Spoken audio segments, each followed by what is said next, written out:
চতুর্থ সংশোধনী করে বাকশাল জাতীয় দল কায়েম করছে। সেই শেখ মুজিব বাংলাদেশে সকল পত্রিকা গণমাধ্যম নিষিদ্ধ করে দিয়েছে। এই শেখ পরিবার, শেখ মুজিব, আওয়ামী লীগ ধ্বংস করে দিয়েছে ৭২ থেকে ৭৫-এ। ফুয়াদ একজন রাজনীতিবিদ হিসাবে যে বঙ্গবন্ধুকে নিয়ে যেগুলো বলছেন এগুলো খুবই শিশু সুলভ কথাবার্তা। আমি রাজনীতি করি মাখাজতে শরিয়ার জন্য, আমি ইনসাফ করি কেন? ইনসাফ করলে পরকাল জান্নাত পাবো। এই বয়ান তো দোষের কিছু না। আজকে আমাদের দেশে স্টিল নাও ৭.৫ লক্ষ ভারতীয়রা লিগ্যাল এবং ইলিগাল চাকরি করে যাচ্ছে। ৭.৫ লক্ষ। ফ্যাসিস্ট তাড়িয়েছি আমরা, অসভ্যতা থেকে সভ্যতার যুগে প্রবেশ করেছি। ইতিহাস নির্মাণকারী নির্বাচন হবে একটা যখনই কোনো বক্তব্য দেখবেন তার শুনবেন আমরা ইতিহাসের সন্ধিক্ষণে দাঁড়িয়ে আছি। ইতিহাস ইতিহাস ইতিহাস। 18 সালের কোটা সংস্কার আন্দোলন করেছিলাম, আমি সর্বপ্রথম অ্যারেস্ট হয়েছিলাম, 15 দিনের রিমান্ডের নির্যাতনের শিকার হয়েছিলাম। এত মেরেছিল, এখনও কিন্তু স্বাভাবিকভাবে কথা বলতে পারি না, অনেক কষ্ট হয়, মাঝে মধ্যে গা হাত পা ব্যথা করে। রিমান্ডের নির্যাতন করেছিল। ইসলামী আন্দোলন যেদিন যাত্রা শুরু করেছে 27 সালে 13 মার্চ, এই দিন হাজার হাজার লোককে রক্তাক্ত হয়েছে, হাজার হাজার লোক গ্রেপ্তার হয়েছিল। ওই শাপলা চত্বরে, এটা কিন্তু শাপলা চত্বরে। অসভ্যতা মানে এটা সভ্যতা যে উনি যে বলছেন যে আমরা একটা আলোর জগতে প্রবেশ করেছি, যেখানে সেখানে যত যত মানুষকে হত্যা করা, দীপু দাসের মতো একজন হিন্দু ধর্মাবলম্বী মানুষ তাকে পিটিয়ে হত্যা করে ঝুলিয়ে তারপরে আবার আগুন দিয়ে পুড়িয়ে দেওয়া হয়। নুরা পাগলা রাজবাড়ির গোয়ালন্দে তার লাশ কবর থেকে তুলে নিয়ে এসে পুরানো হয়। এটা সভ্যতা? হাদির মতো একজন মানুষকে গুলি করে হত্যা করা হলো, তার পরিচয় বের করতে পারছে না কারা হত্যাকারী। এটা সভ্যতা? এটা আইনের শাসন? উনি তো কথা এক কথা বলেছে আমরা ফ্যাসিস্ট তাড়িয়েছি, আমরা অসভ্যতা থেকে সভ্যতার যুগে প্রবেশ করেছি। ইতিহাস নির্মাণকারী নির্বাচন হবে একটা যখনই কোনো বক্তব্য দেখবেন তার শুনবেন আমরা ইতিহাসের সন্ধিক্ষণে দাঁড়িয়ে আছি। ইতিহাস ইতিহাস ইতিহাস। কিসের ইতিহাস? উনি কি ইতিহাসে কি করেছেন, কি করেছেন পজিটিভলি আমাকে বলেন। যাই হোক, সে প্রসঙ্গ বাদ দিলাম। মানুষ সাহেব যেটা বলছেন, মানুষ সাহেবরা পাকিস্তানের বিরুদ্ধে কথা বলে না কেন? ভারতের আধিপত্যবাদ আমিও চাই না, কোন অবস্থাতে চাই না। একইভাবে আওয়ামী লীগকে সাপোর্ট করেছিল, অবশ্যই তার বিরোধিতা করেছি, রেকর্ড আছে, অলরেডি রেকর্ডেড। কিন্তু আমি যেমন ভারত তার আধিপত্য বজায় রাখুক এটি আমি চাই না, পাকিস্তান তার আধিপত্য বজায় রাখুক আমি সেটিও চাই না, কোন অবস্থাতে চাই না। আজকে দেশের ইতিহাস নিয়ে, আজকে দেশের উন্নয়নকে যেভাবে বাধাগ্রস্ত করা হচ্ছে, অস্ত্রের ঝনঝনানি, কারা এই পেছনে খেলছে তাদের বিরুদ্ধে কোনো কথা বলা হয় না কেন? যেভাবে আজকে ইসলামী আন্দোলন বাংলাদেশ তো কয়েকদিন আগেও জামাতের বিরোধিতা করেছে, তুমুল বিরোধিতা করেছে, আজকে কেন জামাতের সাথে জোট করছে? এইগুলো আমাদের কাছে স্বাভাবিক। আমি এটা খুব প্রশ্নবিদ্ধ করছি না, উনি বলেছেন বিধায় আমি বলছি। এবং ইসলামী আন্দোলন তো আওয়ামী লীগ থেকে আসন চেয়েছিল, নির্বাচন করতে চেয়েছিল। আমি দায়িত্ব নিয়ে বলছি, আমি দায়িত্ব নিয়ে কোথাও প্রমাণ করেন ইসলামের রাজনীতি ছেড়ে দেবে? আপনার আসন চেয়েছি, আপনার চেয়ারম্যান তো বরিশাল থেকে নির্বাচন করবেন নাকি? না, আমার চেয়ারম্যান ইলেকশনই করবেন না। না করতে চেয়েছিলেন তো এর আগে ফজল কবির সাহেব, আমার দলে আমি ইলেকশনই করতে চেয়েছিলেন কিনা এর আগে? করতে চাননি? আমাকে কয়েকটি সময় দিলে আমি সব ডকুমেন্টস বের করে দিতে পারবো। আপনারা আপনি বলতে পারেন, আপনারা সিনিয়র সাংবাদিক তো এই জায়গাগুলো মনে হয় একটু ক্লিয়ার থাকা উচিত, প্রোপাগান্ডা না হওয়া উচিত। আমরা আসন চাইছি, এটা যদি প্রমাণ করতে পারেন ভাই, সারা জীবন ইসলামী আন্দোলন আজকের থেকেও রাজনীতি অফ করে দেবে। এবং আওয়ামী লীগের সময় আসন চাওয়া কেন? আওয়ামী লীগের সময় আমরা এক কাপ চা খাইছি কারোর থেকে, আওয়ামী লীগের সুবিধা নেওয়ার জন্য, সেটা মনে করে রাজনীতি ছেড়ে দেবো। সুবিধা শুনুন, এখন অনেকে আমরা আপনি জামাতের বিরোধিতা করেছেন, আমি বলছি রাজনীতির স্বার্থে। আবার আওয়ামী লীগের পক্ষে ছিলেন তো? না, ছিলাম না। মিলেন না, এখন আপনি বলতে পারেন মিলেন না। আচ্ছা ঠিক আছে, আমি তর্কের ক্ষেত্রে আমি ওটা বাদ দিলাম, ওইটাই বাস্তবতা। আচ্ছা ওটা বাদ দিলাম, কিন্তু জামাতের বিরোধিতা করেছেন তো? ওটা আমার অস্বীকার করছেন, আমি সেটাই বলছি। কিন্তু দুটো এক জিনিস না, জামাতের বিরোধিতা করা এক জিনিস, আবার সেই জামাতের সাথে জোট বেঁধেছে, সেটা ব্যাখ্যা করি, আমার সাথে করছে। কিন্তু আওয়ামী লীগের থেকে পক্ষ নিয়েছি, এটা কোনোদিনও না ভাই। হয়তো ধন্যবাদ। আমি একটু বিরতিতে যাই। মঞ্জুর পান্না, মারুফ সাহেব বলছিলেন যেহেতু আনন্দবাজার একটা প্রভাবশালী পত্রিকা, নিঃসন্দেহে আনন্দবাজার প্রভাবশালী পত্রিকা, আনন্দবাজার যে নিউজগুলো দেয় তার নিশ্চয়ই কোনো সত্যতা থাকতে পারে, সেটি 70% হোক, 80%, 100%, আমি তার সঙ্গে একমত। যেহেতু আনন্দবাজার তারেক রহমান সম্পর্কে এই মন্তব্যটা করেছে বা নিউজটা করেছে যে ভারতের সাথে একটা সমঝোতা হয়েছে বা তারেক রহমান ভারতের নতুন বন্ধু ইত্যাদিতে, আমরা এক্সাক্ট জানি না, ডেফিনেট করে জানি না যে আসলে কি হয়েছে বা আসলে আদৌ কিছু হয়েছে কিনা। হতে পারে, অস্বাভাবিক কিছু নয়। তিনি যদি এটি বিশ্বাস করেন তাহলে তাকে বিশ্বাস করতে হবে ভারতের বিচ্ছিন্নতাবাদী সংগঠন উলফার নেতা পরেশ বড়ুয়া বাংলাদেশে অবস্থান করছে, সেটি নিয়ে কোনো কথা বলেছেন মারুফ সাহেবরা? যদি পরেশ বড়ুয়া, যদি বলছি আমি, যদি পরেশ বড়ুয়ারা বাংলাদেশে আশ্রয় নিয়ে থাকে আবারও, এবং ভারতের বিচ্ছিন্নতাবাদী আন্দোলন এইখান থেকে ছড়িয়ে থাকে নতুন করে, তাহলে নিশ্চয় ভারতও বসে থাকবে না। তাহলে সেই ঝুঁকি কেন আমরা নিব? তার বিরুদ্ধে কেন কথা বলছে না? আনন্দবাজার তো বলছে যে জামায়াতের নেতা গুলাম আজম, সাবেক নেতা গুলাম আজম, তার ছেলে আব্দুল্লাহ আল আমান আজমি সাহেব, তিনি আইএসআই এর সঙ্গে গোপন অপতৎপরতার মাধ্যমে ভারতে অ্যাটাক করার জন্য এখানে জঙ্গি তৎপরতা চালাচ্ছেন। এই কথাগুলো কেন উল্লেখ করছেন না? শুধু তারেক রহমান সম্পর্কে আনন্দবাজার যে রিপোর্ট প্রকাশ করলো সেটি নিয়ে তিনি বলছেন যে এটা আমরা কোনোভাবেই মেনে নিতে পারি না, যে ভারতের তাবেদারি বা ভারতের পরামর্শ বা ভারতের অনুগত হয়ে থাকতে হবে। আমরা কোনোটাই চাই না। আমি আবারও বলি, না পাকিস্তানের ইন্ধন, পাকিস্তানের উস্কানি, না ভারতের আধিপত্যবাদ। জি, ধন্যবাদ। আমি এটি যে শেখ ফজলুল করিম মারুফের কাছে যেতে চাই। শেখ ফজলুল করিম মারুফ অনেকগুলো অভিযোগের কথা এখানে এসছে। প্রথম হচ্ছে, আপনারা ভারতের বিরুদ্ধে কথা বলেন কিন্তু পাকিস্তানের বিরুদ্ধে কথা বলেন না কেন? এটা কি আপনারা? আচ্ছা বলি ভাই, জি, মানে এটা কি মানে বিশ্ব রাজনীতিতে কেউ বিশ্বাস করবে? ভাই মাইন্ড করেন না। না, mind মানে করছি মানে ভাই। পাকিস্তানের আধিপত্য করার সেই সক্ষমতা আছে? নিজের দেশের অর্থনীতি, নিজের দেশের রাজনীতি, সামরিক বাহিনীর হস্তক্ষেপ এমন পর্যায়ে গেছে, পাকিস্তান তো টিকে থাকাই অসম্ভব। তাহলে তার সাথে বন্ধুত্ব করতে হবে কেন? বলি ভাই, ওরকম একটা না, অথর্ব না, শক্তির ভাই, সঙ্গে কেন ভাই, আমাদেরকে আমারটা বন্ধুত্ব বলি, করতে হবে? বলি ফলে পাকিস্তানের আধিপত্য বিস্তার করে এই আলাপটাই অমূলক। আচ্ছা। দ্বিতীয়ত হলো, পাকিস্তানের সাথে বন্ধুত্ব বাংলাদেশ রাষ্ট্র হিসাবে করছে। হ্যাঁ, কেন করতে হবে? কেন করবে সেটা রাষ্ট্র চিন্তা কারণ করবে। আপনারাও তো করছেন, না, আমি বলি, জামাত তো করছে। আমি বলি মানে ইসলামী আন্দোলন বাংলাদেশ আগেরটা ছিল কি, বিএনপি জামাত বলে সব একসাথে ব্র্যাকেট বন্দি করে ফেলতো। আমি বিনয়ের সাথে বলি, জামাত এবং ইসলামের একসাথে ব্র্যাকেট বন্দি করেন না। জামাতের রাজনীতি জামাতের, আমাদের রাজনীতি আমাদের। শুধুমাত্র ওই আসন ভিত্তিক নির্বাচন ক্ষেত্রে সমতা আমরা করছি। ফলে জামাত বন্ধুত্ব করছে কি করছে না সেটা আমি জানি না, কিন্তু ইসলামী আন্দোলন বাংলাদেশ এখন পর্যন্ত, এটা আমাদের হয়তো রাজনৈতিক ব্যর্থতাই যে কোনো ধরনের কোনো কূটনৈতিক চ্যানেল আমরা মেনটেন করি না। এটা এক অর্থে ব্যর্থতাও যে রাজনৈতিক দল করেন না কেন, আবার এই অর্থে সফলতাও যে আমরা কোনো ধরনের কোনো এমবিসির সাথে কোনো সংলাপ মেনটেন করি না। ফলে পাকিস্তানের সাথে বন্ধুত্ব করা এটা আমাদের মধ্যে নাই। হ্যাঁ, তারা যে মন্তব্য করছে তার বিরোধিতা করছে না। ভাই বলে আসি, এরপর দ্বিতীয় যে কথা, আজকে ইস্যু হচ্ছে তারেক রহমান সাহেবের আলোচনা। হ্যাঁ, সেজন্য মানে আনন্দবাজারের কোনটা বলছে সেগুলো আলাদা করে উল্লেখ করি নাই। আমরা যদি ইস্যুগুলো আসতাম উল্লেখ করতাম।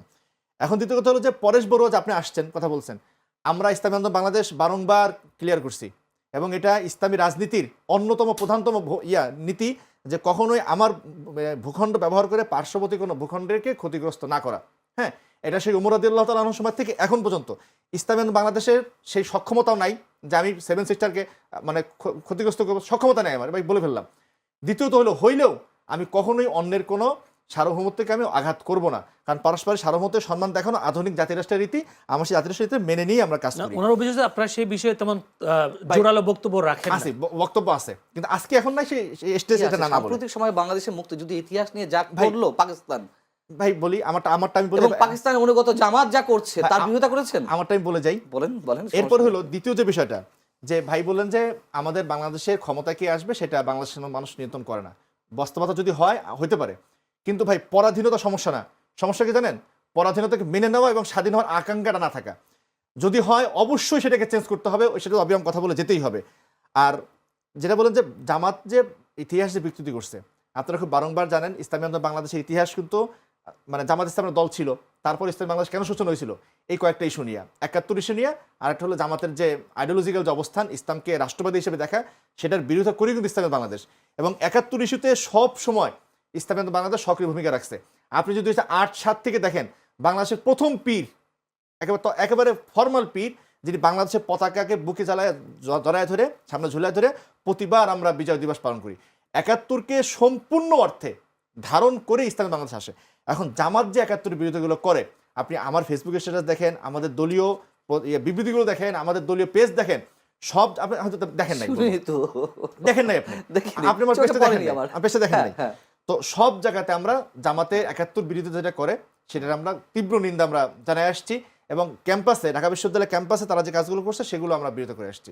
এখন তারপরে তাদের সাথে রাজনীতি করছে, হ্যাঁ, তাদের সাথে আসল ভাগাভাগি করছে। ভাই করছি কেন বলি, বর্তমান বাংলাদেশের যে রাজনীতিটা সেখানে আমরা বারংবার বলি 71কে ওই অর্থে মুখ্য না।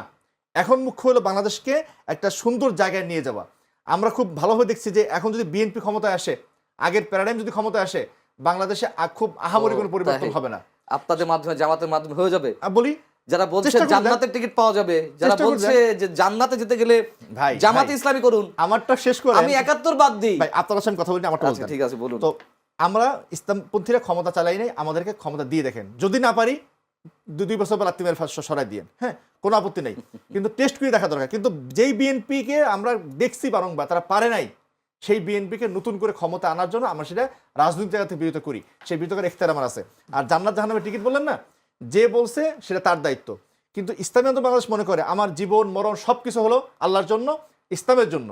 আমার বাংলাদেশের মানুষ 1000 বছর ইতিহাসে হাসি কান্না আনন্দ পেতে সব কিছুর মধ্যে ধর্ম আছে।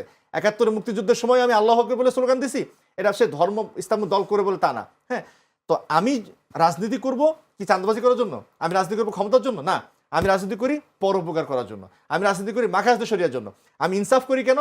ইনসাফ করলে পরকাল জান্নাত পাবো। এই বয়ান তো দোষের কিছু না, এই বয়ানটাকে যারা দোষের বানায় তাহলে আমি ইনসাফ করবো কি আমি ক্ষমতা চাওয়ার জন্য, মানে চাঁদাবাজি করার জন্য? অবশ্যই না। আমাদের সাথে যখন আমাদের মঞ্চ উঠলো, সেখানে যে 3 দফা দাবি ছিল, পিআর, সংস্কার, বিচার, সেখানে কিন্তু তারা বক্তব্য রেখেছে, নুরুল বক্তব্য রাখছে আমাদের ইসে, যারা পিআর চায় না লোয়ার হাউসে তাদেরকে দাওয়াত দেয় নাই, বিএনপিকে দাওয়াত দেয় নাই। আবার আমরা কিছু এটা 26শে জুন, জামাত করল 19শে জুলাই, সেখানে কিন্তু বিএনপিকে দাওয়াত দেয় না, যারা পিআর এর বিপক্ষে তাকে দাওয়াত দেয় না। সেখানে কিন্তু এনসিপির এই যে গণ অধিকার যে ভোট দিচ্ছে, এই বক্তব্য দিচ্ছে নুরু, এখন ওরা কিন্তু প্রথম স্তরে পিআর এর পক্ষেই ছিল। আমরা যখন পিআরটা গণভোটটা আমরা দাবি করছি, গণভোটটা কেন, যে আপনি যদি লোয়ার হাউসে পিআর না দেন তাহলে কিন্তু, যখন এটা বদরুল আলম বললো যে 71% মানুষ পিআর চায়, তখন এটা ওরা বুঝতে চায় না, এটা আলোচনাই আনতে চায় না, আলোচনায় উঠে চায় না, কেন একটা বড় শক্তির প্রভাবে উঠে চায় না। তখন আমরা বললাম যে এই পিআর পদ্ধতিটা, এইটা জনগণ চায় কি চায় না, এইটার উপরে গণভোট দেন। গণভোট পিআরের প্রথম আমরা দাবি তুলছি পিআরের উপরে গণভোট দেন। তখন যদি ছিল বিএনপি তো পিআরের পক্ষেই ছিল, এই গণভোটের পক্ষেই ছিল না। তারপরে যাই হোক, এই দাবি কাটতে করতে এরপরে জুলাই সনদ কেমন বাস্তবায়ন হবে, ওইটার উঠাইতে পারলো না। লোয়ার হাউসের পিআরটা এই কথাটা উঠাইতে পারলো না, উপরে একটা শক্তির প্রভাবে উঠাইতে পারলো না। এই জন্য আমি তখনই বলছি, আপনারা কিন্তু দেশে দ্বন্দ্ব বাজাবেন, আপনারা নিরপেক্ষ না, আপনাদের হাঁটু কোমর শক্ত না, আমরা মাজা ভাঙ্গা, এটা আমি ওইখানেই বলছি, ওই বক্তব্য ওই ঐক্যমত্য কমিশনে বলছি। সেখানে তারা বললো যে আপনারা একটা লিখিত চিঠি দেন এই বিষয় উঠানোর জন্য। আমরা লিখিত চিঠি দিলাম, সেটা সাইন করে রাখলো ঐক্যমত্য, কিন্তু সেটা আলোচনায় আনলো না। সর্বশেষ আমরা একটা পয়েন্টে ডিসিশন দিলাম যেটি আমরা মানি না। এখন সেখানে ছিল কিন্তু গণভোটটা ছিল কিন্তু মূলত পিআর, লোয়ার হাউসে পিআর হবে কি হবে না এইটার উপরে। এখন সেই জুলাইলে কোথায়, এই আপনার ঐক্যমত্য সম্মেলনের যে জাতীয় জুলাই সনদে চলে গেছে। জুলাই সনদে কিন্তু আমাদের যে মাঠে যে আন্দোলন, তাতেও কিন্তু আছে জুলাই সনদের মধ্যে, ওই গণভোটের মধ্যে পিআর পদ্ধতিটা ইনক্লুড করা, লোয়ার হাউসে পিআরটা, এটা কিন্তু আমাদের দাবি, এটা আমরা চালাইতেছি। এখন যেটা হলো যে আগে হইলে কি সুবিধা, এইটা যদি জনগণের কাছে বোঝানো যায় যে এই পয়েন্টে যদি আপনি একমত হন, তা হা বলবেন, হা বললে এই সুবিধা হবে। জনগণ প্রশ্ন করে আপনাকে ছোট করে দেই। প্রশ্নটা হচ্ছে গণভোট এখন যারা চায়, উনি ওনার কথা হচ্ছে এটা অনেকটা অন্যায্য দাবি, যদি বলি উনি বলছেন এটা পাগলের দাবি, আর একটা ফিটনেস বিহীন সরকার, উনি বলছেন ফিটনেস বিহীন সরকার, দুইটা নির্বাচন, আমি প্রশ্নগুলো করে ফেলি, আপনি উত্তর দিতে সহজ। ফিটনেস বিহীন সরকারের পক্ষে দুটো নির্বাচন পরিচালনা করা সম্ভব না, একটা নির্বাচন করলে সহজভাবে করা সম্ভব। এই প্রশ্নগুলোর উত্তর কি দিবেন যদি আমাকে এইভাবে বলেন? এরা হইল কি, আমি বলি, এরা এটাকে বাংলায় কথা বলে অকাল পক্ষ বোঝেন, আগে যেটা পাকার আগে যেটা পাকে। হ্যাঁ, এরা হলো এই যে এনসিপি, এই যে এগুলো অকাল পক্ষ দল, অকাল পক্ষ। এরা জামাতের মতো একটা এত বড় এই সংগঠন, বা ইসলামী আন্দোলন তো একটা বড় এই সংগঠন, তার মধ্যে তার যে কেন্দ্রীয় নেতৃবৃন্দ জামাত বা আমাদের, ঠিক না, সেখানে কি তারা বলতে পারে পাগলের দল? এই কথা সাজে তার মুখে, সেদিন ছেলে পেলে, হ্যাঁ, এই কথা তার মুখে, এরা পাগলের দল যারা আগে চায়, যুক্তি দিয়ে বুঝেছেন এই পয়েন্ট আমরা আগে চাই। এই যে পাগল, আরেকটা নাহিদ বললো কি, এটা প্রতারণা করে, এইটা যারা জুলাই সিগনেচার করেছে তারা নির্বাচনে প্রতারণা করে, রাজনৈতিক প্রতারণা, হ্যাঁ প্রতারণা করছে, তারপরে ভণ্ড বলে, প্রতারক বলে, তারপরে পাগল বলে, এই কথাগুলো এরা বলতেছে। মানে এটা বলে কেন, এগুলো সব সিট পার্টি হয়ে গেছে। 200 লোক নিয়ে এটা মিছিল করতে পারে না, 500 দূর, 200 লোক হওয়া খুব কঠিন, এবং এতে কোনো জনগণের কোনো আছে কিনা সন্দেহ আছে। এই জন্য এক এক সময় একটা কথা বলে। এখন গেছে বিএনপিতে যদি 200টি আসন পায়, তাও তো নুরুরে যেভাবে নেস্তনাবুদ করে দিল তার আসনে, এদিক দিয়ে বলে দিল তোমরা নুরুর পক্ষে কাজ করো, অথচ এমনভাবে তাকে আটকাই রাখলো একেবারে অনেকটা ওই কি কয় বন্দির মতো, হ্যাঁ বন্দি হিসেবে রেখে দিল তাকে। পুলিশও কোনো কাজ করে না তাকে উদ্ধারের জন্য এইভাবে করে না, পরে উপর থেকে সিগন্যাল যাওয়ার পরে হয়তো তাকে মুক্ত করেছে। আজকে যারা 2-1টা আসনের জন্য এই যে তাদের সাথে যোগাযোগ করে, আপনি মনে করেন এমনি ছাড়িয়ে দেবে? তারা যদি আসন ছাড়তে কয়, ওখানে বিদ্রোহী প্রার্থী আসে না? ওখানে যারা দীর্ঘদিন পর্যন্ত 5 বছর 7 বছর বিএনপি নেতা কর্মীকে পালছে, সেই লোক ওখানে আসে না? এখন যে দিয়ে দিল, কেন্দ্রীয় দিয়ে দিল যে রাশেদ পাইবে ওখানে নমিনেশন, কিন্তু তারা কি বসে থাকবে? কাজে এই জন্য এরা আম সালা দুইটাই হারাবে। আরেকটা প্রশ্নের উত্তর দিয়ে আমি রাশেদ খানের কাছে যাবো, সেটা হচ্ছে নাহিদ ইসলামরা এখন বলছেন আগে গণভোট নির্বাচনের দিন চেয়েছে, এখন তারা গণভোট আগে হলো সমস্যা নেই, নির্বাচনের দিন হলো সমস্যা নেই, এই পজিশনে চলে আসছে। কেউ কেউ মনে করছেন যে তাদের মধ্যে আসন ভাগাভাগি বা সমঝোতা হচ্ছে। আপনাদের মধ্যেও যদি বিএনপির সাথে আসন সমঝোতা হয়, আপনারা সেই দাবি থেকে সরে আসবেন? এটা তো প্রশ্নই আসে না।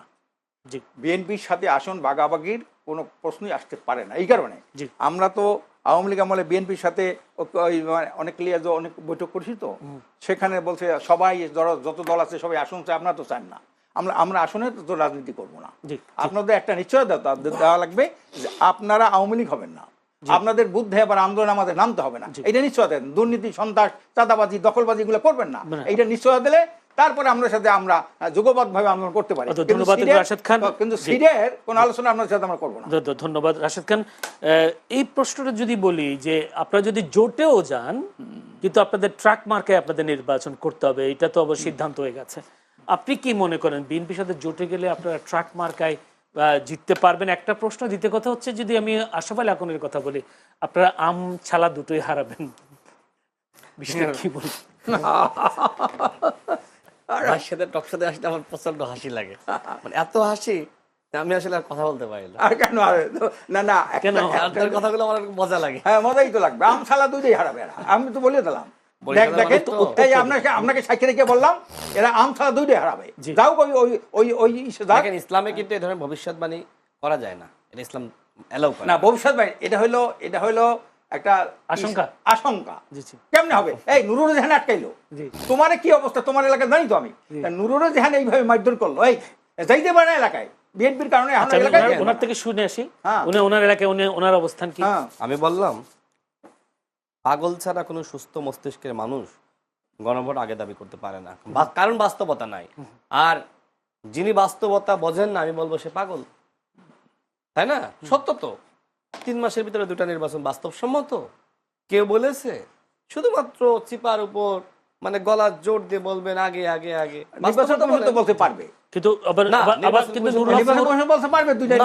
কমিশন আগেই বলেছে বাস্তবসম্মত নয়। কিন্তু আবার নুরুল হক নূর তো আবার নির্বাচন জানুয়ারিতেও চাচ্ছে, তাহলে আরো এক মাস আগে চলে আসছে। তাহলে ফিটনেস বিল সরকার দিয়ে আরো আগে কেমনে নির্বাচন করবে? ভাই তো আর আমরা তো ঐক্যমত্য কমিশনে গিয়েছি, ফাও আলোচনা 9 মাস ধরে, ফাও আলোচনা, এগুলো দরকারই ছিল না। তারা 9 মাস আগেই গণভোট দিতে পারতো, তাই না? তখন আর এই প্রসঙ্গ আসতো না। যেহেতু তারা বলছেন নোট অফ ডিসেন্ট থাকবে না, তাহলে আপনি কেন 9 মাস আগে গণভোটে গেলেন না? 9 মাস আপনি এই মানে সুযোগ সুবিধা নিলেন, আপনি রাষ্ট্রের অর্থ অপচয় করালেন, মানে কি? আমরা কেন 9 মাস আমরা অন্য কাজ না করে আমরা ঐক্যমত্য কমিশনে গিয়ে বসে থাকলাম ঘন্টার পর ঘন্টা, দিনের পর দিন? আমাদের সাথে তো প্রতারণা করা হয়েছে। ভাই তো ছিল মিটিংয়ে, দেখেন সরকারের পক্ষ থেকে হাজির করা হলো একই দিনে জাতীয় নির্বাচন, একই দিনে গণভোট। এক্সপার্টদের বলা হলো এক্সপার্টদের ওপিনিয়ন। তো ঠিক আছে, আমরা তখন মেনে নিলাম যে এক্সপার্টরা যেহেতু এই কথা বলছে। প্রথম দিন কিন্তু আকন ভাই একই কথা বলেছিল, এরপরের দিনে একই কথা বলেছে, মাঝখানে তারা প্রেস ব্রিফিং এ তাদের বক্তব্য পরিবর্তন করেছে। তো এই জন্য তো মঞ্জু ভাই কথা বলেছে না, ওইখানেই তো বলছি যে আমরা আগে চাই, গণভোটটা আগে চাই। 6টা দল একই সাথে আমরা বলেছি, আরো 2-1টা দল বলেছে। আমরা বলছি একেবারে আমরা গণভোট আপনি বলেছেন যে আগে চান, কিন্তু সরকার যদি সিদ্ধান্ত নিয়ে একই দিনে করে কোনো না না না, এটা বলছি এই বক্তব্য আছে। আমি নিজে আপনাকে ধন্যবাদ দিচ্ছি। আমি আপনাকে আমার মনে আছে এই বিষয়টা নিয়ে আমরা পরে কথা বলি। আমি আপনাকে ধন্যবাদ বলছি, আপনি ভালো বক্তব্য দিয়েছেন। আপনার এলাকায় আপনার অবস্থানের কথা বলে যে উনি যে অভিযোগটা করেছেন আম যাবে, আম ছাড়া দুটোই যাবে। আমসালাকে কি যাবে কি যাবে না সেটা তো আর আমি বলতে পারি না, সে বলতে পারে না। এটা কি হবে, আমি কার সাথে যাব? আমি তো এখনই বিএনপির সাথে চূড়ান্ত কোনো আলোচনা যাইনি। বিএনপির সাথে কি আমরা এখন আছি? না, বিএনপির সুরে কথা বলছেন, ওনার বলতে বিএনপির সুরে কথা বলছেন। ভাই তো বুঝতেছে না, আমরা যে সময় হাসিনার বিরুদ্ধে বিএনপির সহ একতাবদ্ধ হয়েছে হাসিনার পতনের জন্য, সেই সময় তারা আওয়ামী লীগের ক্রিম খেয়েছে। ক্রিম খেয়েছে কেন বলতেছি, আমাদের সাথে এক দফার আন্দোলনে আসে নাই। তারা যদি এক দফার আন্দোলনে নামতো, হাসিনা 24 সাল পর্যন্ত ক্ষমতায় আরে থাকতে না, পারতো না। এক দফা আন্দোলন করছি না আমরা। কোথায় একা একা হাসিনার করছেন পদে তো? আমরাই তো, হাসিনার পদত্যাগ দাবি করি তো 50,000 লোক নিয়ে সবাই গেলাম আমরা এর সাথে। সেটা তো আপনার- 24 কত সালে কত হ্যাঁ? সালে কত সালে এটা? আরে এই সালের 4 তারিখ, এবং 4 তারিখ এখানে ঘোষণা আমি করছে বলতেছি আপনি এই সালে কেন যাবেন? কালকের গ্রাহ হবে, আরে কালকের আপনি- গ্রাহ আপনি হবে যদি- গণভবন, ওইখানে দিয়ে বলছে আমাদের নায়েব আমির, কালকের গ্রাহ হবে গণভবন। হাসিনা যদি এই 24 সাল পর্যন্ত ক্ষমতায় না থাকতো, এই 2000 মানুষ কি হত্যাকাণ্ডের শিকার হতো? আমি বলতেছি ইসলামী আন্দোলনের শক্তি রয়েছে, সামর্থ্য রয়েছে। এই শক্তি সামর্থ্য যদি আমাদের সাথে আরো আগে থেকে একতাবদ্ধের জায়গায় আসতো, হাসিনা অনেক আগেই পড়ে যেত।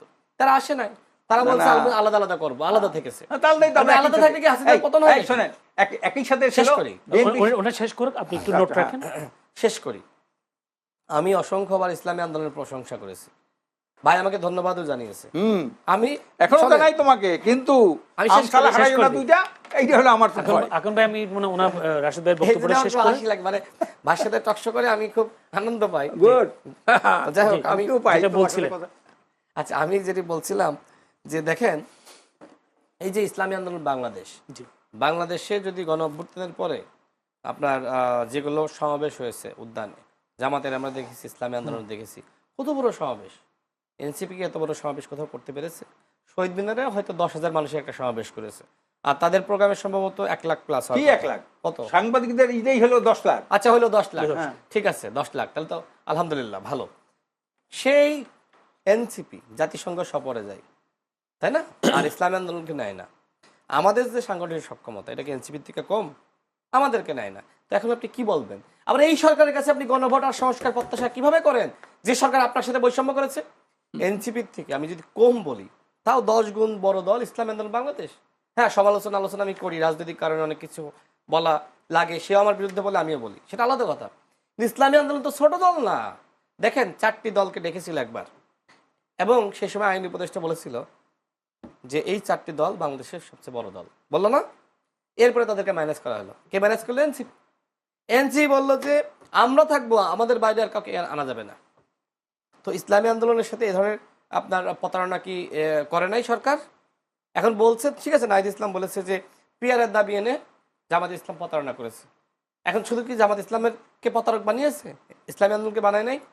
আমার কথা হলো যে দেখেন, রাজনীতিতে ভাই আমাকে বললো না যে আমসালা হারাবো, রাজনীতিতে কখনকার কে বন্ধু হয় বলা যায় না। এক সময় বাংলাদেশে ইসলামী আন্দোলন আর জামাতের মধ্যে চিরশত্রুতা ছিল, কেউ কেউ সহ্য করতে পারতো না। মঞ্চের ওয়াজ বলেন আর আপনি বলেন, রাজনৈতিক কর্মসূচি বলেন, জামাত বলতো ইসলামী আন্দোলনের বিরুদ্ধে, ইসলামী আন্দোলন জামাতের বিরুদ্ধে, এই ছিল। যদি জামাত কম বলতো, ইসলামী আন্দোলন সবচেয়ে বেশি বলতো। সেই তারা এখন বন্ধুত্ব হয়েছে না? এই বিএনপি এবং জামাত একসাথে ছিল না, একসাথে নির্বাচন করেছে না, ভাই বললো মন্ত্রিত্ব ভাগাভাগি করেছে না? সেই জামাতের সাথে, যে জামাত ধানের শেষে ইলেকশন করেছে, সেই জামাতের সাথে এখন ইসলামী আন্দোলন লেজুর বাঁধতেছে। তো আমি কি লেজুরের সাথে লেজুর বাঁধবো, নাকি মূলধনের সাথে লেজুর বাঁধবো? আমারে বলেন। জামাত তো লেজুর, তাই না? কারণ জামাত আগে অতীতে বিএনপির সাথে লেজুর বেঁধেছে, আর আমাকে ভাই বলতেছে জামাতের সাথে আসলে লেজুর বাঁধি। না, এটা তো তোমাকে বলা হয় না, এটা তো তোমাকে বলা হয় না। তুমি যেখানে গেছো, এখন তো লেজু শোনো, এইটা আমি মানে আপনাকে এখানে স্পষ্ট ক্লিয়ার যে আপনারা মূল দলের সাথে জোট করতে যাচ্ছেন। না, যারা আমি- আমি কার সাথে জোট করবো সেটা পরের কথা। না, আপনার But আমার প্রশ্ন হলো এখানে, আমি কি লেজুরের সাথে লেজুর বাঁধবো, নাকি ওই লেজুর যার সাথে, যে প্রধান দল ছিল, শক্তিশালী লেজুর বেঁধেছিল, তার সাথে বাঁধবো? এখন বিএনপির সাথে আমাদের কোনো চূড়ান্ত সিদ্ধান্ত হয়নি। একসাথে আন্দোলন ছিলাম আমরা, সংস্কারের 31 দফা দিয়েছি সবাই মিলে, জাতীয় সরকারের কথা বলা হয়েছে। জামাতের কি ওই সময় কোনো সংস্কারের দফা ছিল? যে সময় আমরা মাঠে ছিলাম, জামাত কিন্তু কোনো সংস্কারের কথা বলে নাই। আজকে যারা অভ্যুত্থানের আগের থেকে সংস্কারের কথা বললো, তাদেরকে বলা হচ্ছে সংস্কার বিরোধী। আর অভ্যুত্থানের পরে কি এমন হয়ে গেল, অভ্যুত্থানের পরে সংস্কারের কথা বলে জামাত বলছে আমরা একমাত্র সংস্কারের পক্ষের লোক। What is this? ধন্যবাদ। বাকিরা এত বছর লড়াইটা করলাম, কিসের লড়াই? জি। আমরা জেল খাটি নাই? ভাই যদি আমাদের কথা বললেন, বাংলাদেশে গণ অধিকার পরিষদের জন্ম না হলে হাসিনার পতন হইতো না, প্রমাণ করে ছাড়বো। 18 সালের কোটা সংস্কার আন্দোলন করেছিলাম, আমি সর্বপ্রথম অ্যারেস্ট হয়েছিলাম, 15 দিনের রিমান্ডের নির্যাতনের শিকার হয়েছিলাম। এত মেরেছিল, এখনো কিন্তু স্বাভাবিকভাবে কথা বলতে পারি না, অনেক কষ্ট হয়, মাঝে মধ্যে গা হাত পা ব্যথা করে, রিমান্ডে নির্যাতন করেছিল। তো যাই হোক, এগুলো আর কার কাছে বলে লাভ? এদেশের মানুষ তো আসলে মানে ত্যাগের মূল্যায়নটা করে না, মনে রাখে না। এই দেখেন, 18 সালে আমরা আন্দোলনটা সফল করলাম, এই জন্য কিন্তু 24 সালে আবার 18 সালের কোটা সংস্কার আন্দোলনের প্রেক্ষাপটে 24 সালের গণ অভ্যুত্থান হলো, জি। ভাইয়ের মধ্যে কি সেই কৃতজ্ঞতা, ভালোবাসা, ধন্যবাদ ধন্যবাদ। আপনি আমি আসবো পেয়েছেন? আপনার কাছে সে একটু। বলছে আমাদের কি আছে, জি, একটু কি না, আছে? না, না, আমরাই তোমাদেরকে- তারুণ্য যা দেখিয়েছি, হাসিনার পতন করে দেখিয়েছি। না, এখন আর তোমাকে তাড়ানো নাই। এখন এখন তোমরা কি আমরা এখন কি তোমরা হয়েছে? নাই, বলেন। তোমাকে আচ্ছা, যে আশরাফ আলী, এখন আমি কি যে আপনাকে আমাদের জীবনে আমরা কষ্ট আমাদের ধরিয়ে দেই। সর্বোচ্চ করেছি ভাই। জি, কষ্ট ধরিয়ে দেই। আপনারা, ওনারা বলছেন যে সময় ওনারা আন্দোলন করেছেন, সংগ্রাম করেছেন, নির্যাতনের শিকার হয়েছেন, রিমান্ডের শিকার হয়েছেন, তখন আপনারা আওয়ামী লীগের ক্রিম আমাদের খেয়েছেন। এইটা হলো একটা আওয়ামী লীগের ক্রিম এইটা খেয়েছেন হলো- তখন। ওরা তো হাসিনার মা ডাকছে, নুরু হক নুরু দিয়ে মা ডাকছে না, যে আপনার মায়ের মতো দেয়, বুঝছে না? তা হাসিনার মা ডাকা মানে কি? ওই ডাকছে কেন মা? আমরা কিন্তু তো মা ডাকছি- নির্যাতিত তো হয়েছেন ওনারা। না, নিজে তো গণভবনে গেছে না, গণভবনে দিয়ে মা বলছে না হাসিনারে। আপনারা বাতাস করেন নাই? না, প্রশ্নই আসে না, বাতাস করবো কেন? কোনোদিন না। আপনার আমির কয়েকদিন আগে হ্যাঁ। হাসিনাকে নিয়ে যে বক্তব্য দিয়েছে, কি হাসিনা যে কি আমি একদিন বক্তব্য হাসিনার সাথে দেখা করতে গেলাম, যাই দেখলাম যে তিনি তার কপালে দাগ পড়ে গেছে নামাজ পড়তে পড়তে। হাসিনার অনেক না, ভূয়সী না, প্রশংসা করেছে। দেহা তো কোনোদিন জীবনে কেন হয় এখন নাই। ভাই আপনার কি মনে হাসিনা- আছে, আপনার উদ্যানের সমাবেশে আমি গিয়েছিলাম, হাসান মাহমুদ এসেছিল, হ্যাঁ। আমাকে বারবার আওয়ামী লীগের বিরুদ্ধে, হাসান মাহমুদ আর শেখ স্বৈরাচারের বিরুদ্ধে বক্তব্য দিতে নিষেধ করা হচ্ছিল, বারবার পিছন না, থেকে। না, না, শোনো। এবং বলা হচ্ছিল, আমির ওইদিন আমাকে বলে যে আপনার কারণে আজকে আমার সার্বজনীন প্রোগ্রামটা নষ্ট হয়ে যাচ্ছে, আপনি এই ধরনের আওয়ামী লীগের বিরুদ্ধে বক্তব্য দিয়েছেন, যে কারণে হাসান মাহমুদ আজকে স্টেজে উঠতেছেন। আমি তো বিব্রত হয়ে গেলাম। ইসলামী আন্দোলন বাংলাদেশ না, কি বলে সেইটা এগুলো? হলো সেই প্রোগ্রামে কেন আপনি আওয়ামী লীগকে দাওয়াত দিয়েছিলেন?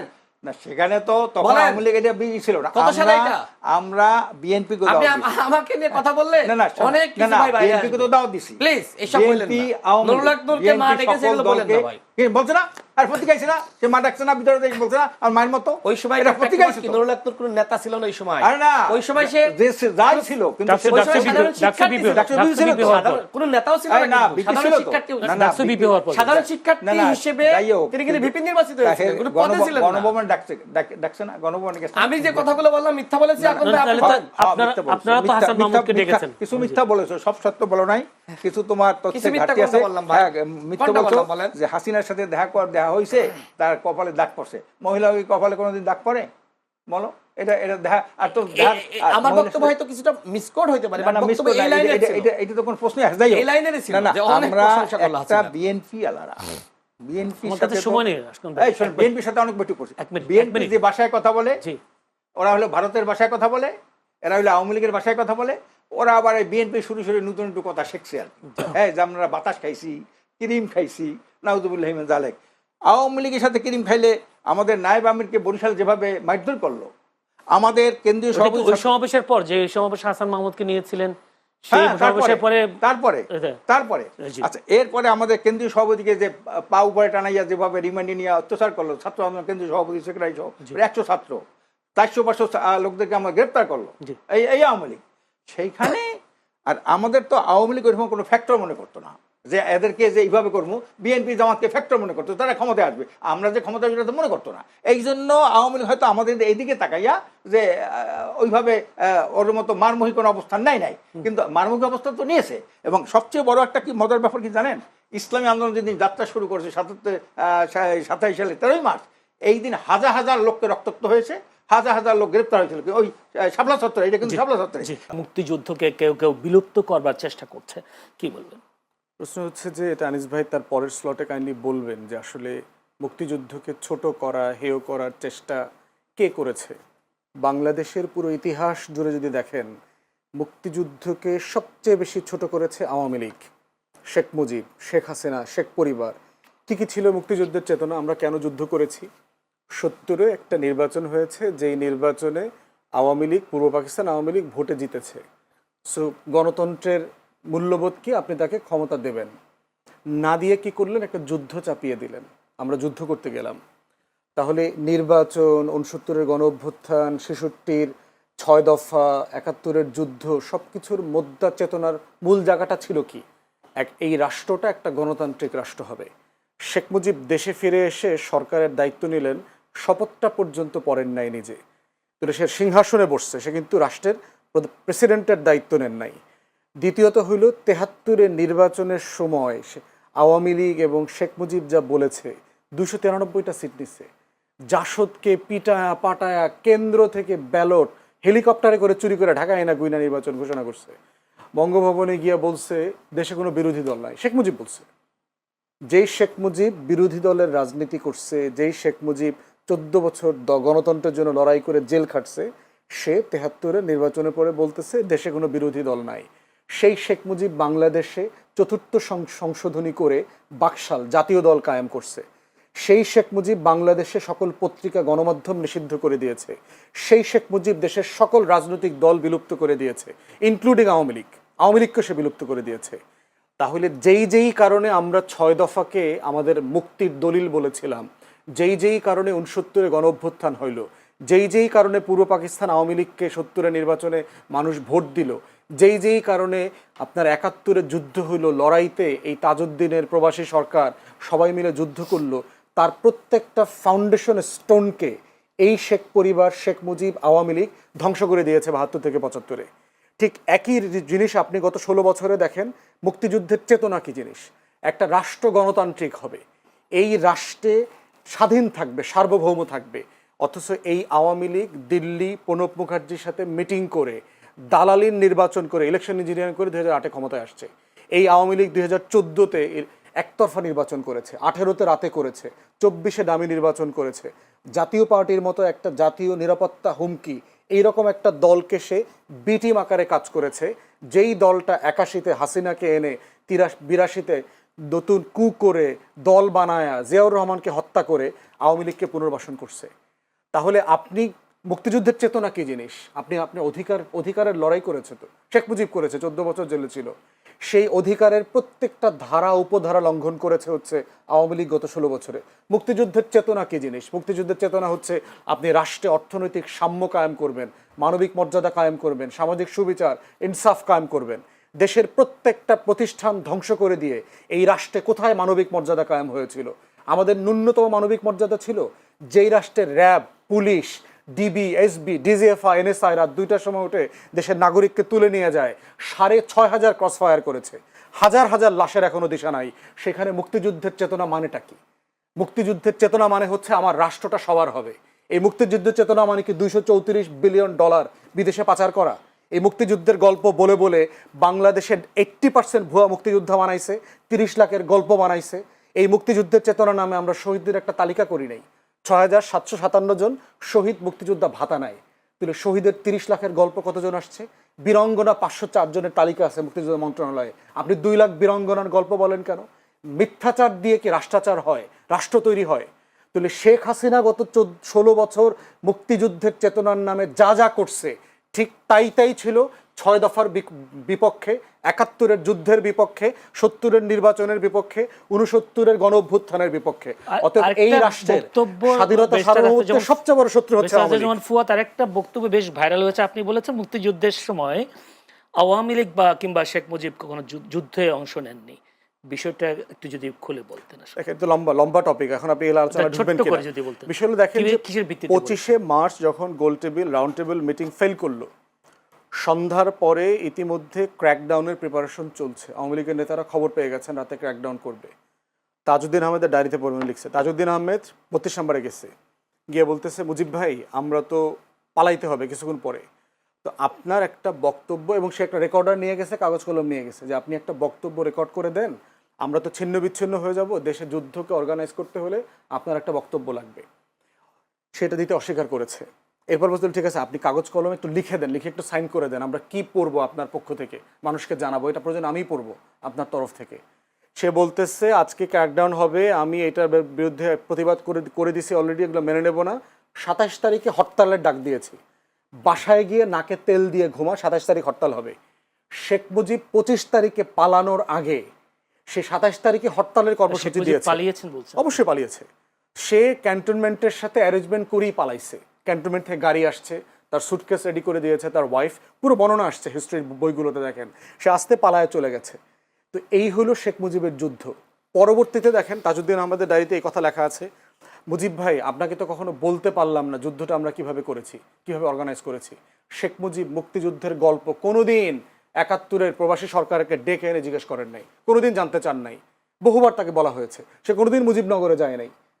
তাজউদ্দিন আহমেদ বারবার রিকোয়েস্ট করছেন, বহুবার বলা হয়েছে যে আসেন মুজিব ভাই একটু আপনি বৈদ্যনাথ তলাটা দেখে আসেন, আমরা ওই পার থেকে পালায় এসে কিভাবে একটা মঞ্চ করে স্বাধীনতার ঘোষণাপত্র দিলাম, আপনাকে রাষ্ট্রপতি ঘোষণা করলাম, এটা তো আপনাকে দেখতে হবে, কোনোদিন যায় নাই সেখানে। অতএব সেই বাস্তবতায় দেখতে হবে যুদ্ধটা কারা অর্গানাইজ করছে। যুদ্ধ অবশ্যই তাজউদ্দিন আহমদের নেতৃত্বে, বাকি যারা পালিয়ে গেছেন ভারতের সহায়তায়, এবং এই ব্যাপারে দ্বিমত আছে যে আমাদের প্রবাসী সরকার করাটা ভারতে ঠিক হয়েছে কিনা। সেক্টর কমান্ডাররা কিন্তু রাজি ছিলেন না। জেনারেল ওসমানী থেকে সবাই বলেছেন যে আমরা অনেক চিটাগং লম্বা হিল ঘটনা, ট্র্যাক্সে করব। যেমন ফুয়াদ আমরা কিছুটা ক্লিয়ার হয়েছে, একটু যদিও একটু জানতে চাই আমি। আনিস আলমগীর কাছে অনেক সময় দেওয়া আছে, অনেক সময় পাবেন উনি। অনেকক্ষণ বলেছেন ব্যারিস্টার আসাদুজ্জামান ফুয়াদ, মুক্তিযুদ্ধের ইতিহাস ঐতিহ্য। যদি ব্যারিস্টার আসাদুজ্জামান ফুয়াদের এই অভিযোগের কথা বলি, শেখ মুজিব, শেখ হাসিনা শেষ করেছে ইতিহাস ঐতিহ্য, কি বলবেন আপনি? প্রথমে আমি বলবো যে ফুয়াদ একটা রাজনৈতিক দলের মহাসচিব, উনি যেভাবে বলছেন এটাতে আমার বলার কিছু না। ওনারা রাজনৈতিক দলের নেতা হিসেবে যা ইচ্ছা তা বলতে পারেন, আমরা বলতে পারি না। আমরা বলতে পারি না বললেই ফুয়াদ আশ্চর্য হচ্ছে, আমাকে কেন হত্যা করা হয়নি, যেটা আমাকে কেন গ্রেপ্তার করা হয়নি, আমি কিভাবে বেঁচে আছি, যেটা নিউ ইয়র্কে পলাতক একটা ইউটিউবার প্রতিদিন এগুলো বলে বেড়ায়। আমি জানি না তার সাথে কিভাবে এই সুর মিলে গেল। সে প্রতিদিন ভিডিও বানায়। আনিস আলমগীর কেন এখনো বেঁচে আছে, তাকে হত্যা করা হয় না কেন?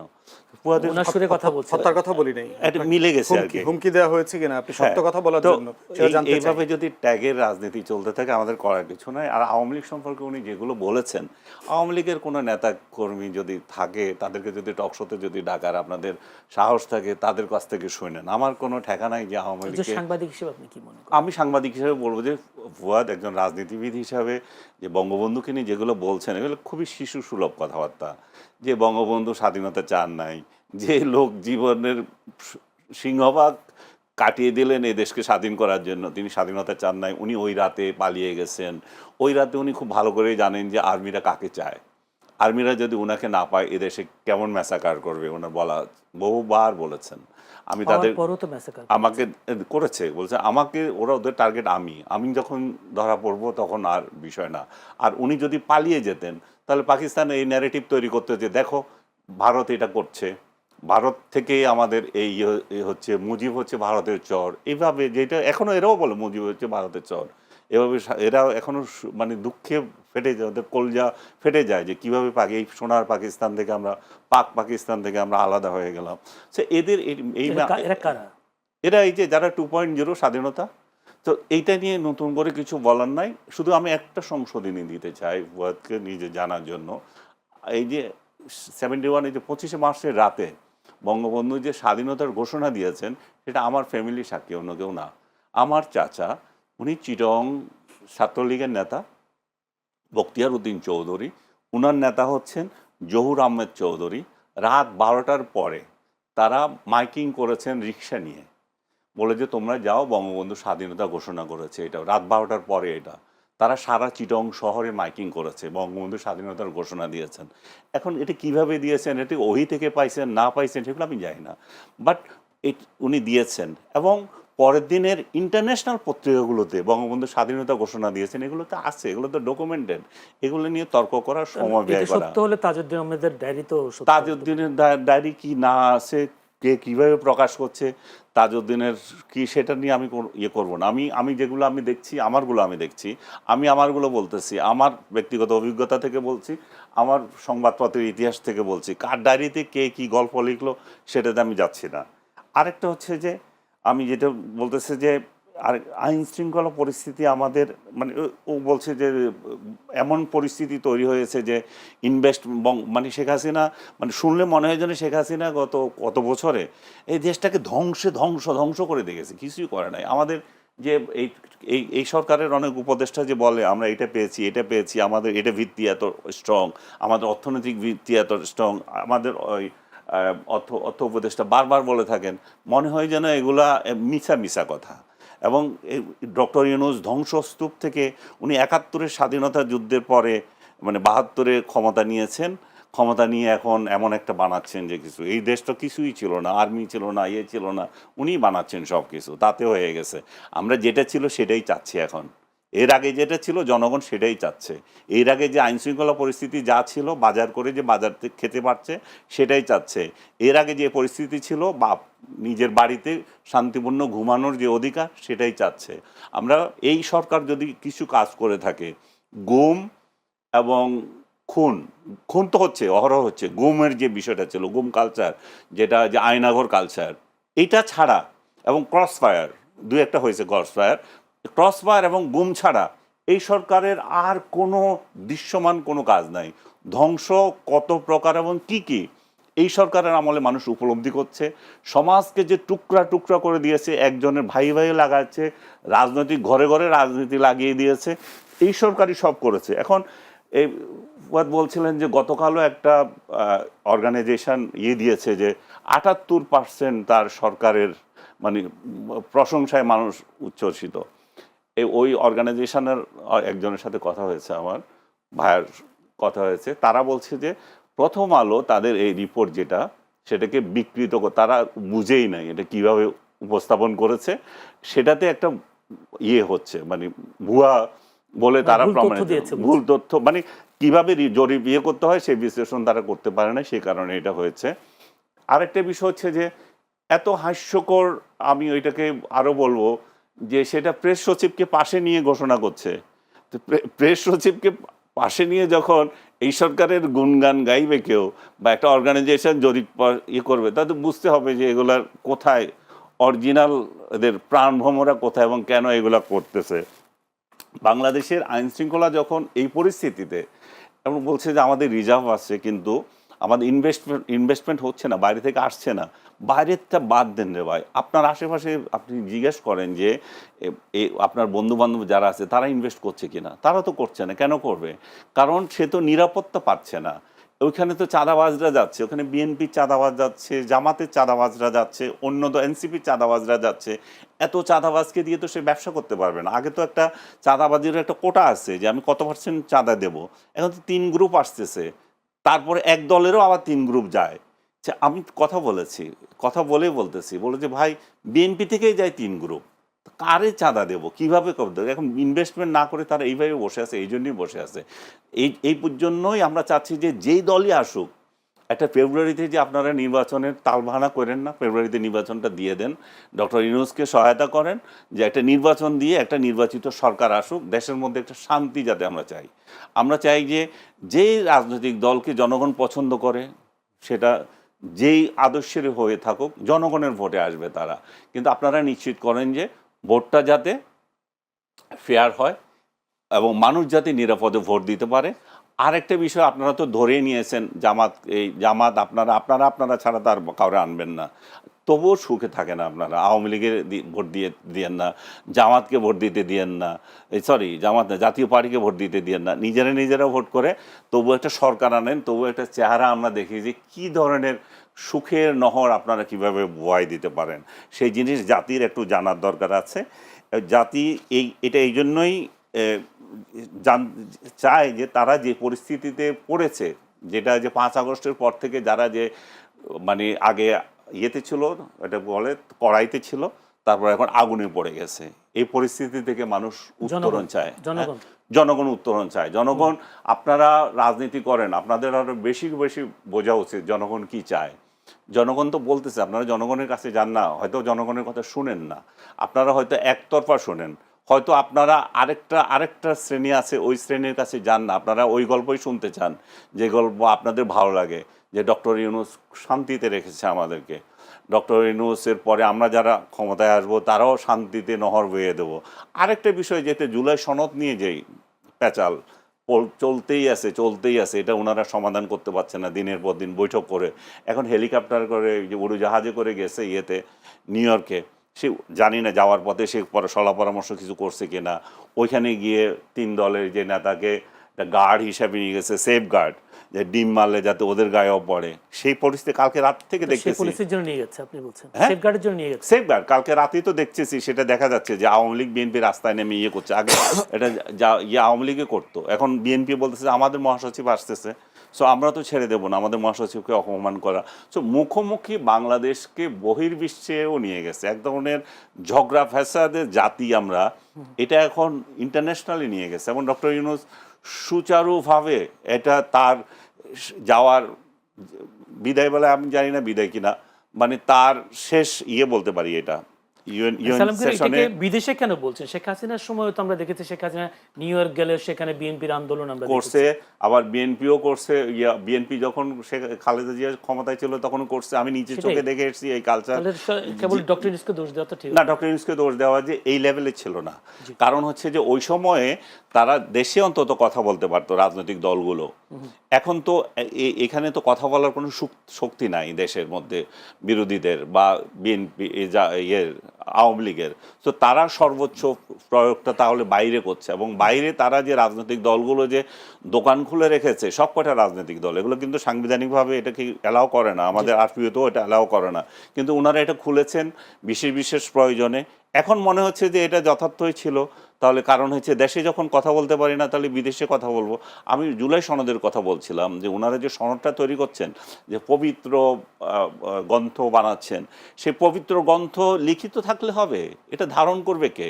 এই চোর বাটপার যদি একই রকম থাকে, যদি এই কর্তৃত্ববাদী শাসন একই রকম থাকে, যদি আমাদের মেন্টালিটি এটা থাকে যে বিরুদ্ধ মত কেন আছে, তাকে কেন জেলে ধরা হয় না, তাকে কেন মারা হয় না, তো তাহলে এই পবিত্র বাণীগুলো তো দরকার নাই, এগুলো সব আবর্জনা হয়ে থাকবে। ধন্যবাদ আনিস আলমকে। ব্যারিস্টার আসাদুজ্জামান ফুয়াদ, একটি অভিযোগ তিনি করেছেন, বিগত আওয়ামী লীগ সরকারের আমলে শান্তিপূর্ণ ঘুমের অধিকার ছিল, নিত্য প্রয়োজনীয় পণ্য জনগণের সহনীয় পর্যায়ে ছিল। কি বলবেন? সবসময় ছিল না, বাট কিনে এটা ছিল যে কিনে শান্তিপূর্ণ ঘুম যেতে পারতো, মানুষ ঘুমাইতে পারে। আরেকটা হচ্ছে যে দ্রব্যমূল্য আওয়ামী লীগ আমলেও কিন্তু অনেক বেশি ছিল, কিন্তু যেটা ভালো যে জিনিসটা ছিল, আমি যে 200 টাকায় জিনিস একটা কিনে বাড়িতে নিয়ে যেতে পারছি, আর এখন 150 টাকা কিনে আমি বাড়িতে নিয়ে যেতে পারছি না। লাভ ক্ষতি এবার আপনি হিসাব করেন। যদি একটু ব্যারিস্টার ফুয়াদ যদি বলতেন। প্রথম কথা হচ্ছে, আনিস ভাইকে শুরুতে যেটা জিজ্ঞেস করেছি এটা উনি 2 মিনিট হুমকি আকারে নিয়েছেন। আমি যেটা বলেছি যে আপনি দ্বিমত প্রকাশ করার কারণে আপনাকে কেউ হুমকি দিচ্ছে কিনা এটা আমি জানতে চাই, কারণ এটা আমিও প্রতিবাদ করব। তো আনিস ভাইয়ের অলমোস্ট সব কথার সাথে আমার দ্বিমত আছে। একটা দুটা চাঁদাবাজির কথা বলছেন, এটা জেনুইন কথা। ফেব্রুয়ারিতে ভোট হওয়া উচিত, এটার সাথে একমত। আমার দল ফেব্রুয়ারিতে নির্বাচনে যাবে।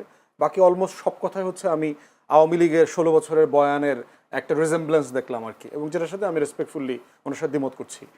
প্রশ্ন কথা হচ্ছে, দেখবেন যে যখনই আমরা আমাদের আজাদির লড়াইটাকে দিল্লির আধিপত্যবাদের বিরুদ্ধে নেই, এবং গণ অভ্যুত্থান যে দিল্লির আধিপত্যবাদের বিরুদ্ধে একটা লড়াই, একটা জনগণের মানে প্রচণ্ড রকম স্বতঃস্ফূর্ত প্রতিবাদ, এইটাকে আনিস ভাইরা মেনে নিতে পারছেন না। এবং ওনারা দেখবেন একটা অভিযোগ করেন প্রায়, যে আমরা এইটাকে 71-এর মুখোমুখি করছি, এটাকে আমরা 47 মনে করতেছি। আপনি আপনি ইন্টারভিউ করেন না? আমি তো গ্রামে গত 1 সপ্তাহ গ্রামে কাটায় আসলাম, আমাদের গ্রামে যাওয়ার জন্য বলছে, কারেক্ট অ্যাডভাইস, রেগুলার যাচ্ছি, এবং ওনাদের থেকে গ্রামে গঞ্জে সাধারণ মানুষ চরে টরে গিয়ে টিয়ে সব জায়গাতে কথাবার্তা বলছি।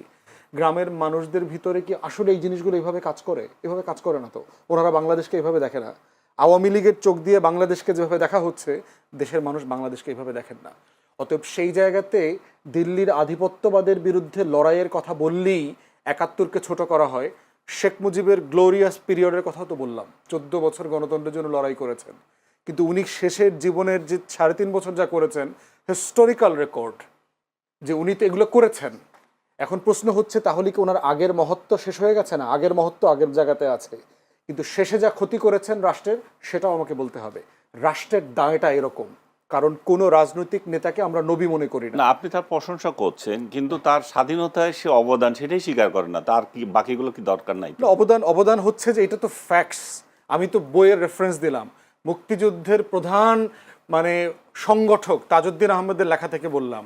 এখন তার লেখা যদি আপনার যাত্রার ডায়েরি মনে হয়, আপনি ছোটবেলায় আপনার চাচার কাছ থেকে কি শুনেছেন, এটা বেশি গুরুত্বপূর্ণ মনে হয়, that's for the listeners and the viewers too. ধন্যবাদ ব্যারিস্টার আসাদুজ্জামান ফুয়াদ। আমরা বোধ করছি যে এই লড়াইটাকে এটার সাথে ওটা জাজ করা উচিত না। প্রত্যেকটাই আমার ইতিহাসের গুরুত্বপূর্ণ লড়াই, এবং এই দিল্লির আধিপত্যবাদের বিরুদ্ধে যে লড়াই, এই লড়াইটা আমাদের লড়াইয়ের জায়গা থেকে মেনে নেওয়া দরকার। কেউ বলে নাই, জুলাই অভ্যুত্থানের কোনো ব্যক্তি বলে নাই যে তারা 71-কে ছোট করে দেখতে চায়, তারা 47 অস্বীকার করে, তারা শেখ মুজিবকে অস্বীকার করছে, ভাসানীকে অস্বীকার করছে, কেউ বলছে না। আবার তারা এটাও বলছে না যে অমুকের থেকে বড় নেতা। সব নেতার অবদান যেমন আছে, তার রাজনৈতিক ইতিহাসের ভুলও আছে। জামায়াতকে তো তার জাতীয় সরকার নেবেন না এরকম আমি বলছি না। এখন কি বিএনপির সেই নীতি চেঞ্জ হয়েছে কিনা, জামায়াতকে জাতীয় সরকার যে নেবে?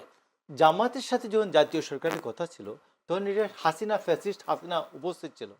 আজকে আমার এখানে বাংলাদেশের দায়িত্বশীল অপোজিশনটা কে হবে? এটা সবাই বসে বলা উচিত যে একটা একটা দায়িত্বশীল সরকারি দল থাকবে, যেমন একটা দায়িত্বশীল অপোজিশনও থাকবে। যেমন একসময় ইংল্যান্ডে বলা হয়তো হার লয়াল অপোজিশন। আমরা হার লয়াল অপোজিশন না বললে ইয়েস হার লয়াল অপোজিশন, রাষ্ট্রের জন্য লয়াল অপোজিশন, রাষ্ট্রের জন্য লয়াল অপোজিশন একটা দরকার তো ভাই। জি। এখানে সবাই জাতীয় সরকার বসে থাকেন তাহলে বাকশাল হয়ে যাবেন। বাকশাল মানে জাতীয় সরকার মানে বিরোধী দল বানাতে চাচ্ছেন জামায়াতকে, এরকম? আমি না, শক্ত আমি বিরোধী দল বানানোর যে কোনো কে? দল, আচ্ছা। আমি বলছি যে কোনো কেউ একটা দায়িত্বশীল সরকার হবেন, একটা ঠিক দায়িত্বশীল তেমনি বিরোধী একটা দল হবে। দায়িত্বশীল জি, বিরোধী দল হবে। ধন্যবাদ। তাইলে ডেমোক্রেসি চর্চাটা আচ্ছা হবে। আচ্ছা, যে শাহরের কবি ব্যারিস্টার, এনসিপির তো যুক্ত হওয়ার পর জামায়াতের নারী নেত্রীরা বের হয়ে গেলেন। এটি কেউ কেউ বলছেন যে নারী, যেহেতু জামায়াতের কোনো নারী প্রার্থী নেই, তাদেরও সেই সুযোগ নেই, যে এনসিপির নারী নেত্রীরা তারা সে কারণে বের হয়ে গেছে। আবার কেউ কেউ বলছেন জামায়াতের কারণে এনসিপি এগুলো বাদ দিতে বাধ্য হয়েছে। আসলে বিষয়টা কি? আচ্ছা, তার আগে আগে আপনার আগের প্রশ্ন ভাই ঠাকুর ভাই যা বলছে তা অ্যাডপ্ট করে নিয়ে পাশে একটু যোগ করি। কাদের সিদ্দিকীর কাদেরিয়া বাহিনী তারা 71 সালের পরে কিন্তু বলতে এত লোককে এত জায়গায় হত্যা করছে। মরহুম আব্দুল জলিল আমাদের প্রাণপ্রিয় নওগাঁর নেতা, উনি বলছেন উনি এবং ভাষা সৈনিক মতিন এনারা বগুড়ার স্টেট ব্যাংক লুট করে সেই সময় যুদ্ধের খরচ চালাইছেন। সো আপনি যুদ্ধকালীন সময় যে কাজগুলো করবেন সে কাজগুলোকে পরবর্তীতে কিন্তু আপনি বলতে পারবেন না এটা অপরাধ। ঠিক একই জিনিস এই মাহাদির ক্ষেত্রে ভাই যে ইন্টারপ্রিটেশন দিল, মাহাদির বলা উচিত হয়নি, আমি এটাকে সমর্থন করি না। আমার কথা হলো সে যে ওয়েতে বলছে সেটা হয়তো কারেক্ট না, কিন্তু সে যে কাজটা করছে এর জন্য he should not be punish. কারণ তাকে ইন্ডিমিনিটি দেওয়া হয়েছে, কারণ মুক্তিযুদ্ধে তো আপনি মানুষ খুন করছেন, অন্য সময় তো তার ফাঁসি হতো। সো যে সেপাহি গুলি করে আমার 5 জন ভাইকে হত্যা করলো সেই লোকটাকে আমার ডিটার করে তো এই বিপ্লবটা হয়েছে। সো মাহাদির এই স্টেটমেন্টের কারণে আপনি তাকে ভিতরে ঢুকাবেন যেখানে গভর্নমেন্ট নিজে বলছে হি ইজ ইনডিফাইড, তাহলে এটা দ্বৈত আচরণ। দ্বিতীয় একটা জিনিস বলি, আপনি এই সাংবাদিক ভাইয়ের কথা বলুন, শোনেন, মত প্রকাশ স্বাধীনতা সবার থাকবে, কিন্তু আপনি কোনো এজেন্ডা কারো বাস্তবায়ন করবেন না এবং প্রভোক করবেন না যে প্রভোকেশনের ফলে দেশে অস্থিরতা তৈরি হয়। যেমন সুরভির ক্ষেত্রে যখন আমি আজকে সকালবেলায় বললাম যে সরকারের একজনকে এই সাংবাদিকের বিরুদ্ধে ব্যবস্থা নিচ্ছে না কেন, বললো ভাই সাংবাদিকের বিরুদ্ধে ব্যবস্থা নিলে এরা বলবে মত প্রকাশ স্বাধীনতা আমরা বাধা দিচ্ছি। আমি বললাম তাহলে পুলিশকে তুমি করতেছো না কেন 17 থেকে 21 করার জন্য? বললো ভাই পুলিশ নাই, তাদের মনোবল ভেঙে গেছে, এই কথা বলে আইজি সাহেব নিজেই বলতেছেন।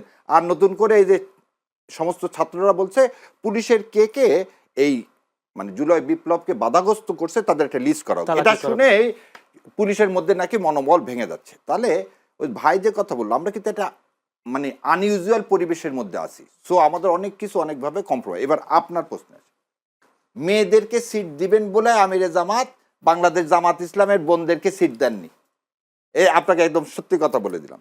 এবং আমাদের কাছে লিস্টই দেওয়া হলো 15 থেকে 20টা যে এনসিপির এরা কি করবে এই মেয়েগুলোকে দেওয়া হবে। দেখেন আপনার ডক্টর মিতুকে জামাত ঘোষণা দিয়েছিল না, জামাত এটা বলেই দিছিল যে তোমাদের যেহেতু মেয়ে দেওয়া হচ্ছে সেজন্য আমরা ওই সিটগুলোতে দিব না, মেয়েদের দিচ্ছি না, কারণ তোমরা তো মেয়ে দিচ্ছ। এবং আপনি একটা জিনিস, ডক্টর মিতুকে দেওয়া হলো না ঝালকাঠিতে, ডক্টর মিতু তো এনসিপিরই। এখন এনসিপির যে বোনেরা তারা আজকে যে জামাতের সাথে, আপনি যদি বলেন যে জামাতের সাথে আমার কি কারণে আপনি চলে যাবেন, এটা আপনার রাজনৈতিক আদর্শ, কিন্তু মেয়েদেরকে সিট দেওয়া হবে না এইরকম কোনো ব্লেম, বরং জামাত ক্ষতিগ্রস্ত হলো যে এই মেয়েগুলো চলে যায়। এই মেয়েগুলো যদি এনসিপি হয়ে থাকতো তাহলে এত তো সব কনফার্ম সিট। এবং আরেকটা জিনিস দেখেন, জামাত কিন্তু বলেনি এনসিপিকে তোমার এই 30টা সিট দিলাম, তা কিন্তু বলেনি, বলছে 30টা সিট দিলাম, যাকে ইচ্ছা যেখানে ইচ্ছা তুমি কি দাও নমিনেশন দাও।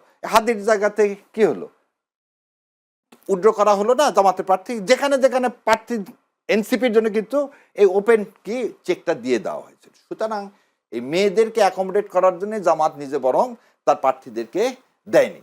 সেই কারণে আজকে ডক্টর মিতু সিট দেওয়ার মাধ্যমে প্রকাশ পায় যে এখানে জামাতে ইসলামের সাথে এই মেয়েগুলোর কোনো সম্পর্ক নাই, রেদার এদের হয়তো নিজেদের পারসেপশন হয়তো আলাদা।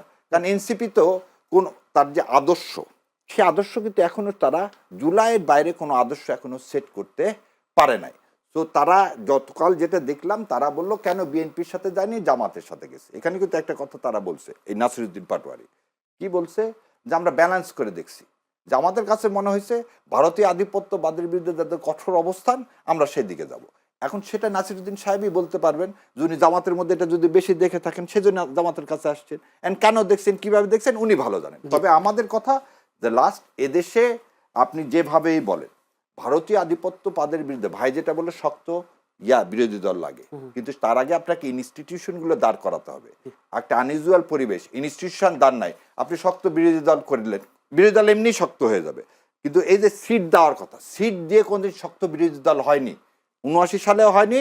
এরশাদ সাহেব আসম আব্দুর রবকে সিট দিয়ে গৃহপালিত কি বিরোধী দল বানাতে চাইছে। এই যে এরশাদকে গত 3 বারের জাতীয় পার্টিকে যেভাবে কে বিরোধী দল সেটা এরশাদ সাহেব আর শেখ হাসিনাই জানেন, এবং সেটার হচ্ছে ইনোভেশনে যে বললো যে ইন্ডিয়ান তখনকার যে পররাষ্ট্র সচিব ওই ভদ্রমহিলা এসে তো ডেফিনেশনও বদলাই দিল ডেমোক্রেসি। বেশিরভাগ সংখ্যক রাজনৈতিক দল ইলেকশনে গেলে ইলেকশন লেজিটিমেট, সুজাতা তো তাই করে গেল, এবং এই যে সিএমএইচে ভর্তি করে সেই ইলেকশন করা দিয়ে চলে গেল।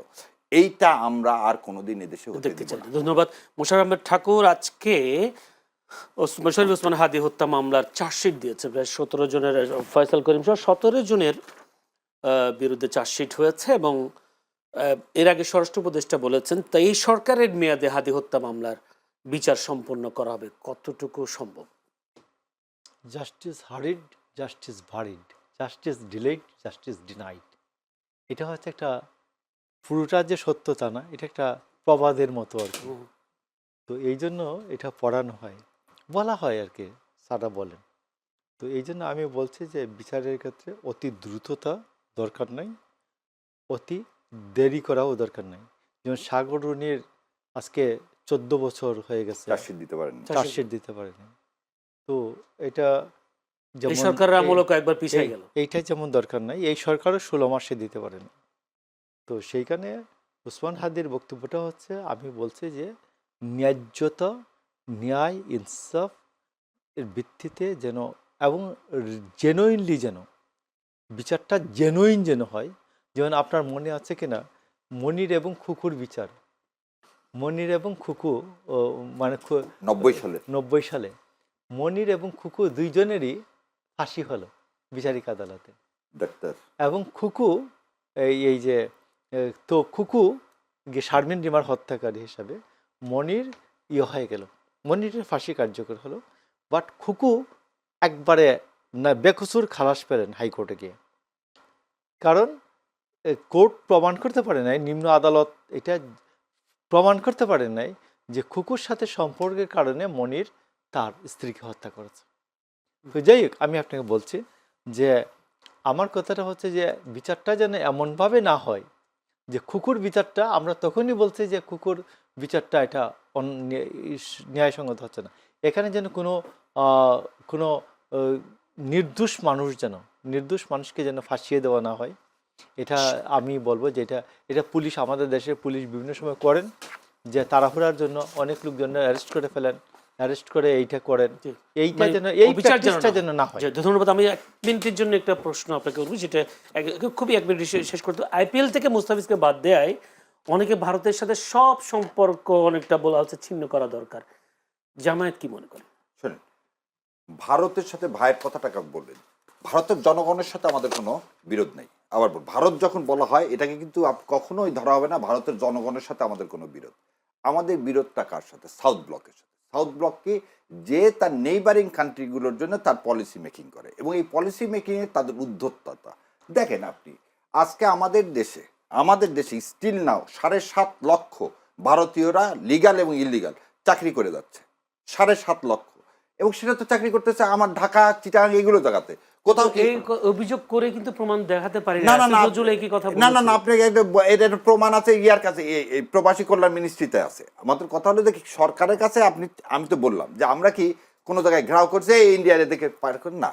প্রশ্ন হচ্ছে যে তারা যে নেকেডলি তারা কি করলে হাদির বিচারের কথা বললো, হাদি হত্যার পিছনে ভারতে আধিপত্যবাদ দেয়, এবং সে কি করলো, একটা লোক যে হত্যা করে গেল তাকে শেল্টার দিচ্ছে, আর একটা ছেলে খেলতে গেছে তাকে সেখান থেকে আপনি বের করে দিচ্ছেন। তার মানে কি you promote terrorism, but you are acting against the কি, আপনি কার এগেনস্টে, সেটা স্থিতিশীলতার এগেনস্টে। তো ভারতের চরিত্রকে চেঞ্জ করতে হবে, এদেশের মানুষের সাথে ভারতের মানুষের যে সম্পর্ক, সেই সম্পর্কটাকে কি করতে হবে, আবার কানেক্ট করতে হবে। কোনো পার্টিকুলার দলকে না, কোনো পার্টিকুলার দলকে মনস্টার বানানোর জন্য যদি চিন্তা করে, তাহলে সেটা আমার জন্য ক্ষতি, তাদের জন্য ক্ষতি। এবং আমি আপনার মাধ্যমে এটা জানাতে চাই, যে নিকারজনক কাজ করছে, এই নিকারজনক কাজের আমরা ধিক্কার দিই। এই জন্য আইপিএল আমাদের এখানে দেখানো বন্ধ করছে। আমার কাছে মনে হচ্ছে এটার চেয়ে ভারতকে স্ট্রং মেসেজ দেওয়া উচিত ছিল, যে তুমি আমার লোককে পাঠিয়ে দিছো, এটা পৃথিবীর বিভিন্ন দেশে করে, তো অতএব তোমার লোককে আমি এখানে কি করতে দিব না, কাজ করতে দিব না। এটা যদি আরো বেশি হতো, তাহলে মনে হয় এই মানে জবাবটা আরো বেশি কি হতো, করা হতো। এবং আমি এটাই দাবি জানাই, বাংলাদেশে যে সকল লোক, ইন্ডিয়ান লোক, ইললিগাল হোক আর লিগাল হোক, যারা টেকনিক্যাল না, টেকনিক্যাল ছাড়া, আবার বলে দিচ্ছি, টেকনিক্যাল ছাড়া যেসব লোক আছে, তাদেরকে এদেশ থেকে চলে যাওয়ার জন্য এই সরকারের ইমিডিয়েটলি আহ্বান জানানো।